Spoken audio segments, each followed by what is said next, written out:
ಇದು BJPಯ ಹ್ಯಾಟ್ರಿಕ್ ಕನಸು. ಇದನ್ನು BJPಯದು ಅನ್ನೋದಕ್ಕಿಂತ ಹೆಚ್ಚಾಗಿ ಪ್ರಧಾನಿ ಮೋದಿ ಅವರ ಕನಸು ಅನ್ನಬಹುದೇನೋ. ಯಾಕೆಂದರೆ 3ನೇ ಬಾರಿಯೂ ತಾವೇ ಪ್ರಧಾನಿ ಪಟ್ಟಕ್ಕೆ ಏರಬೇಕು, ಯಾರಿಗೂ ಇದನ್ನು ಬಿಟ್ಟುಕೊಡಬಾರದು ಅಂತ ಅವರು ನಿಂತುಬಿಟ್ಟಿದ್ದಾರೆ. ಆ ಮಾತು ಹಾಗಿರಲಿ. ಈಗ ವಿಷಯಕ್ಕೆ ಬರೋಣ. ಇದು BJPಯ ಬುಡಕ್ಕೆ ಬಿಸಿನೀರು ಬಿದ್ದಿರೋ ವಿಚಾರ. ಈ ಸುಡು ಬೇಸಿಗೆಯ ಕಾಲದಲ್ಲೂ 3 ಕಂಬಳಿ ಹೊದ್ದು ಮಲಗಿದ್ರೂ ಚಳಿ ಹುಟ್ಟಿಸಿರೋ ಸುದ್ದಿ. ಈ ಬಾರಿಯ ಲೋಕಸಭಾ ಚುನಾವಣೆ ವಿಭಿನ್ನತೆಯಿಂದ ಕೂಡಿದೆ. ಒಂದು ಕಡೆ ಧರ್ಮ ಆಧಾರಿತದ ಮೇಲಿದ್ದರೆ, ಮತ್ತೊಂದು ಕಡೆ ಪ್ರಜಾಪ್ರಭುತ್ವದ ಉಳಿವು, ಸಂವಿಧಾನದ ರಕ್ಷಣೆಗಾಗಿ ಈ ಚುನಾವಣೆ ನಡೀತಾ ಇದೆ ಅಂತ ಹೇಳಲಾಗ್ತಿದೆ. ಇಲ್ಲಿ ಯಾರು ಯಾವುದರ ಪರ ಹೋರಾಡ್ತಾ ಇದ್ದಾರೆ ಅನ್ನೋದನ್ನು ನಾವು ಬಿಡಿಸಿ ಹೇಳಬೇಕಾಗಿಲ್ಲ. ಆದರೆ ಇದೀಗ ಮೊನ್ನೆಯಷ್ಟೇ ಮೊದಲ ಹಂತದ ಮತದಾನ ಮುಗಿದಿದೆ. ಕೇಂದ್ರಾಡಳಿತ ಪ್ರದೇಶಗಳು ಸೇರಿದಂತೆ 21 ರಾಜ್ಯಗಳಲ್ಲಿ ಮತದಾನ ನಡೆದಿದೆ. 67.7% ಮತದಾನವಾಗಿದೆ. ಆದರೆ ಇದು BJPಗೆ ಸರಿಯಾಗಿ ಶಾಕ್ ಕೊಡುವಂತಿದೆ. ಯಾಕೆ ಅಂತೀರಾ? 2019ರ ಚುನಾವಣೆಗೆ ಹೋಲಿಸಿದರೆ ಈ ಬಾರಿ ಮತದಾನದಲ್ಲಿ ಕುಸಿತ ಕಂಡಿದೆ. ಇಲ್ಲಿ ಒಂದು ಲೆಕ್ಕಾಚಾರ ಏನಪ್ಪ ಅಂದರೆ, ಹೆಚ್ಚು ಮತದಾನವಾದರೆ BJPಗೆ ಲಾಭ, ಕಡಿಮೆ ಮತದಾನವಾದರೆ ಅದು ನಷ್ಟ ಅನ್ನೋದು. ಈಗ ಮೊದಲ ಹಂತದ ಮತದಾನದಲ್ಲಿ ಕಡಿಮೆ ಆಗಿರೋದ್ರಿಂದ BJP ನಾಯಕರಿಗೆ ತಲೆನೋವು ಶುರುವಾಗಿದೆ. 2014ರ ಚುನಾವಣಾ ಸಮಯದಲ್ಲಿ BJP ಹಲವಾರು ಆಶ್ವಾಸನೆಗಳನ್ನು ಕೊಟ್ಟಿತ್ತು. ಆದರೆ ಅದು ಯಾವುದೂ ಈಡೇರಲಿಲ್ಲ. ಬಳಿಕ ಅದೇ ಆಶ್ವಾಸನೆಯ ಬಾಟಲಿಗೆ 2019ರ ಲೇಬಲ್ ಅಂಟಿಸಿ ಪ್ರಚಾರ ಮಾಡಿತು. ಆಗ ಮೊದಲ ಹಂತದಲ್ಲಿ 70% ಮತದಾನವಾಗಿತ್ತು. BJPಗೆ ಅದು ಬಲ ತಂದಿತ್ತು. ಈಗ 63.7% ಮಾತ್ರವೇ ಮತದಾನವಾಗಿದೆ. ಅಂದರೆ 6.3% ಮತಗಳು ಕುಸಿದಿದೆ. ಇದರ ಜೊತೆಯಲ್ಲಿ ಮತ್ತೊಂದು ಆಘಾತಕಾರಿ ವಿಷಯ ಅಂದರೆ, BJPಯ ಅಧಿಕಾರದಲ್ಲಿರುವ ಹಾಗೂ BJP ತನ್ನ ಮಿತ್ರ ಪಕ್ಷಗಳೊಂದಿಗೆ ಅಧಿಕಾರ ಹಂಚಿಕೊಂಡಿರುವ ರಾಜ್ಯಗಳಲ್ಲೇ ಮತದಾನದ ಪ್ರಮಾಣ ಮಕಾಡೆ ಮಲಗಿದೆ. ಇದಕ್ಕೆ ಕಾರಣ ಜನವಿರೋಧಿ ಆಡಳಿತ ಅನ್ನೋದನ್ನು ಬಿಡಿಸಿ ಹೇಳಬೇಕಾಗಿಲ್ಲ.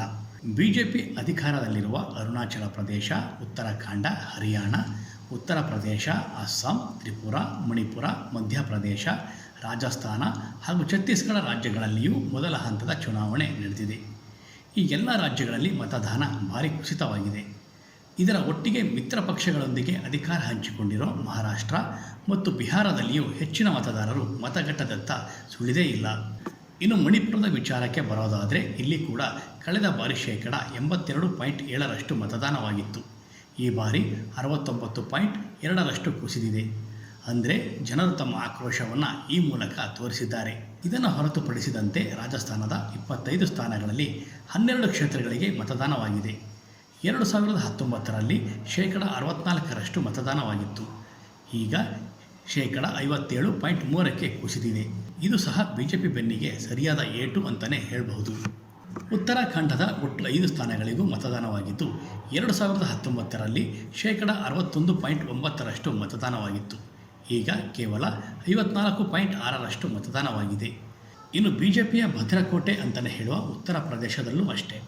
ರಾಮ ಮಂದಿರ ಉದ್ಘಾಟನೆಯಾಗಿದ್ದರೂ ಕೇವಲ 59.5% ಮತದಾರರು ಮಾತ್ರವೇ ತಮ್ಮ ಹಕ್ಕು ಚಲಾಯಿಸಿದ್ದಾರೆ. 2019ರಲ್ಲಿ 66.6% ಮತದಾನವಾಗಿತ್ತು. ಅಂದರೆ ರಾಮ ಮಂದಿರದ ಕೆಲಸ ಇಲ್ಲಿ ವರ್ಕೌಟ್ ಆಗಿಲ್ಲ ಅಂತಲೇ ಅರ್ಥ. ಅಲ್ಲದೆ ಛತ್ತೀಸ್ಗಢದ 11 ಸ್ಥಾನಗಳ ಪೈಕಿ 1 ಸ್ಥಾನಕ್ಕೆ ಮತದಾನವಾಗಿದೆ. ಇಲ್ಲಿ 2019ರಲ್ಲಿ 63.3% ಮತದಾನವಾಗಿತ್ತು.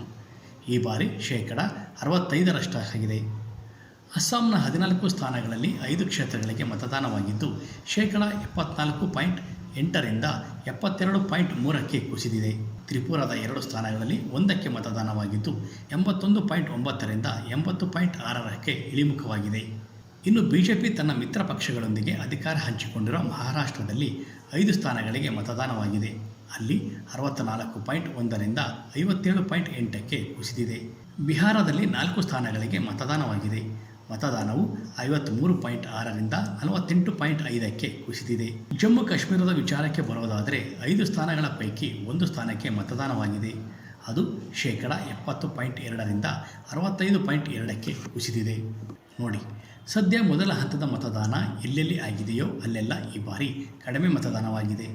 ಇದೀಗ ಇದೇ ಯೋಚನೆ BJPಯವರನ್ನು ಕಾಡೋಕ್ಕೆ ಶುರುವಾಗಿದೆ. ಅದರಲ್ಲೂ ಮೋದಿ ಹಾಗೂ ಅಮಿತ್ ಶಾಗೆ ಹೆಚ್ಚಿನ ತಲೆನೋವು ತಂದಿದೆ. ಆಂತರಿಕ ವರದಿಗಳು ಕೂಡ ವಿರೋಧವಾಗಿಯೇ ಇದೆ. ಇದನ್ನು ಸರಿಪಡಿಸಿಕೊಂಡು ಹೋಗುವುದು ಹೇಗೆ ಅನ್ನೋ ಚಿಂತೆ ಈ ಇಬ್ಬರನ್ನು ಕಾಡೋಕ್ಕೆ ಶುರುವಾಗಿದೆ.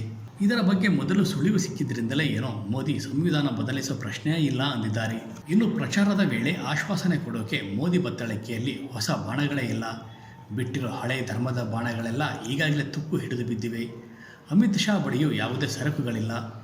ಇದರಿಂದ ಈ ಇಬ್ಬರು ನಾಯಕರು ಯಾವ ರಾಜ್ಯಗಳಲ್ಲಿ ಮೊದಲ ಹಂತದ ಮತದಾನ ನಡೆದಿದೆಯೋ ಅಲ್ಲಿ ಮತ್ಯಾವ ಹೊಸ ತಂತ್ರ ರೂಪಿಸಬೇಕು ಅಂತ ಚಿಂತೆಗೆ ಬಿದ್ದಿದ್ದಾರೆ. ರಾಜ್ಯದ ವಿಚಾರಕ್ಕೆ ಬರೋದಾದರೆ ಮೋದಿ ಈಗಾಗಲೇ ರೋಡ್ ಶೋ ಹಾಗೂ ಸಮಾವೇಶ ಮಾಡಿ ಹೋಗಿದ್ದಾರೆ.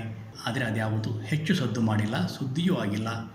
ಜನರು ಅದರ ಬಗ್ಗೆ ಅಷ್ಟಾಗಿ ಮಾತಾಡ್ತಿಲ್ಲ.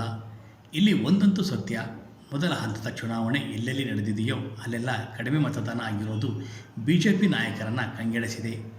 ಮುಂದೆ ಏನಾಗುತ್ತೋ ಅನ್ನೋ ದಿಗಿಲು ಅವರನ್ನು ಕಾಡ್ತಾ ಇದೆ.